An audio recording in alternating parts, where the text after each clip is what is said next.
Like, can you give us a little bit of the overview of AI for dummies? Like, how does AI actually work? Like, I'd say most people at this point are probably familiar with the term large language model, but transformer definitely you caught me off guard there. That's like kind of where the extent of my knowledge personally ends.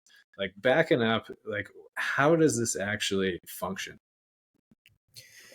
Yeah, so it's to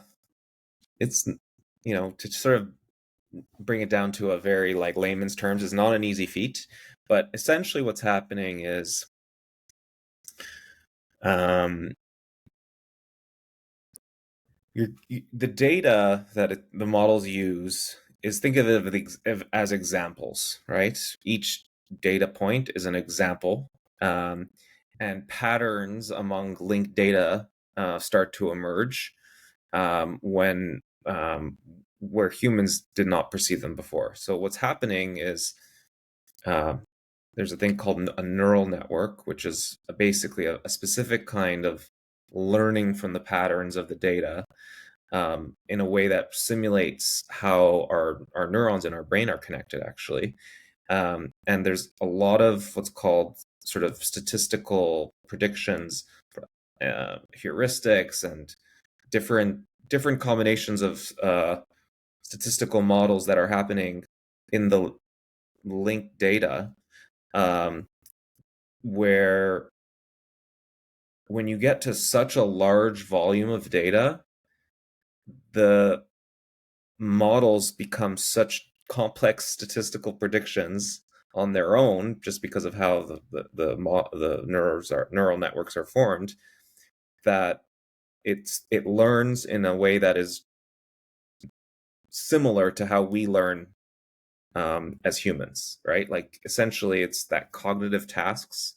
AI can be thought of like achieving cognitive task that only us humans have been capable of doing, like abstraction and execution of certain, multi-level instructional tasks, those kinds of things.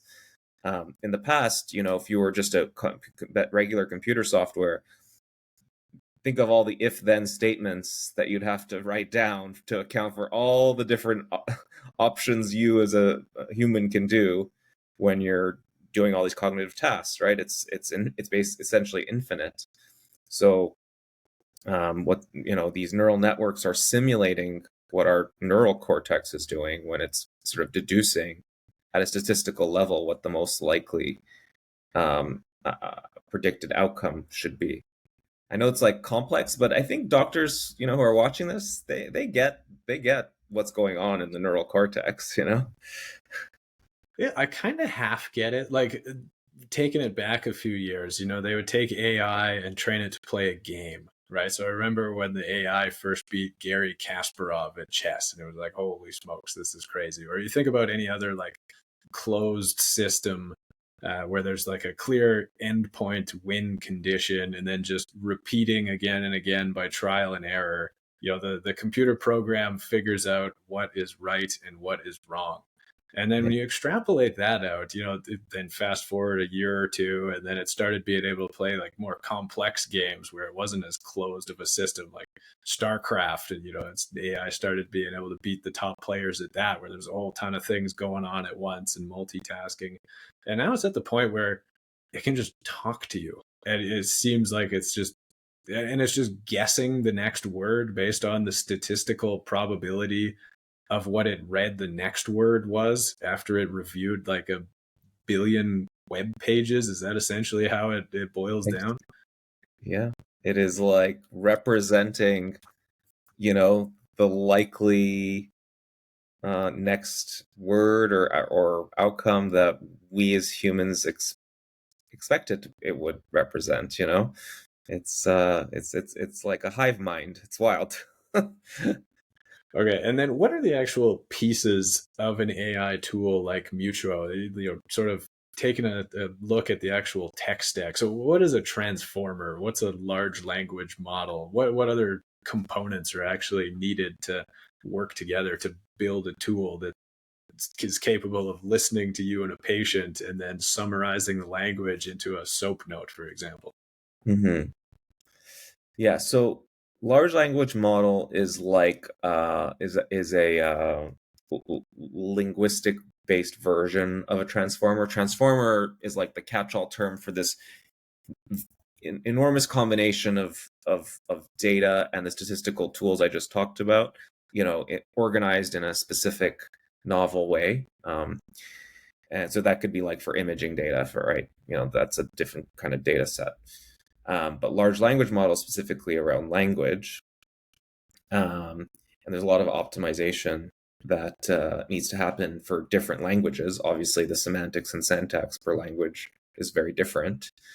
And then even per domain expertise, you can develop a large language model that is specific to, for us for healthcare, but other domains, there's just very unique language that's employed there.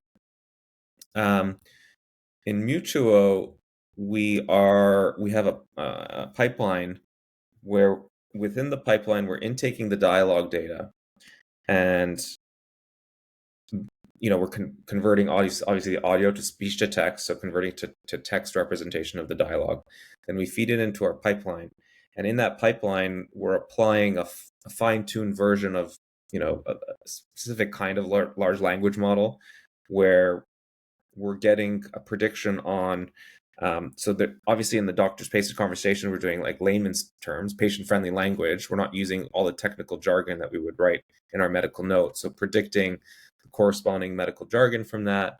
A lot of things contextually, like we have to keep the context window for the entire dialogue. What I mean by that is, if you talk about having a cold at the beginning of the visit, talk about depression the rest of the visit, but then talk about cold at the end of the visit again, the model has to know that actually in the note those two things have to go together. So there's a prediction on that. There's prediction on note organization, so how to format based on, we have the specific prompt architecture depending on which sort of note template and note writing style the clinician wants. And so those are among some of the things that are happening under the hood in a very short period of time, within like less than a minute.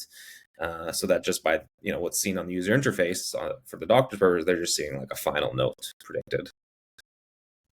And how long did it take to like make that all work together? And then how do you actually assess the accuracy of it when it comes to, let's say, like the medical context here, patient encounters?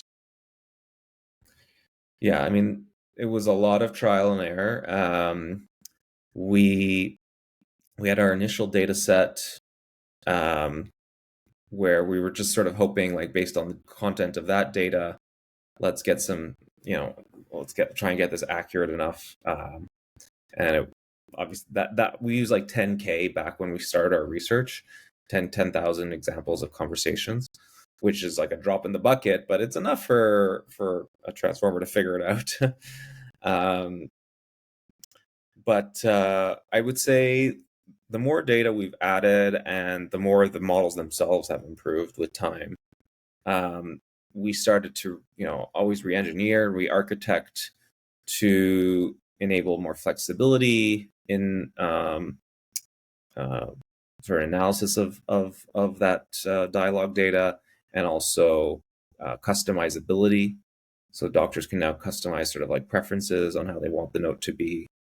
So at first it was just like, this is the soap note you're getting. Yes, that's it.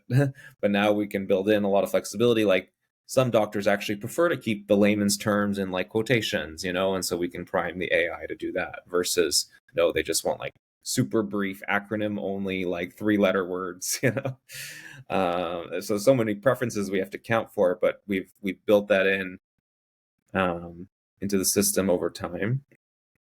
And it was a lot of trial and error. And one of the things that, we're really proud of the accuracy we have, but these large language models can be expensive. So it's also a bit of a like trying to figure out how to, make use of these AI models in an efficient way. I'm Dr. Jordan Valrath, and you've been watching Cherry Live, brought to you by Cherry Health. Please like and subscribe to see more clips like this, or check us out at www.cherry.health, Canada's medical network.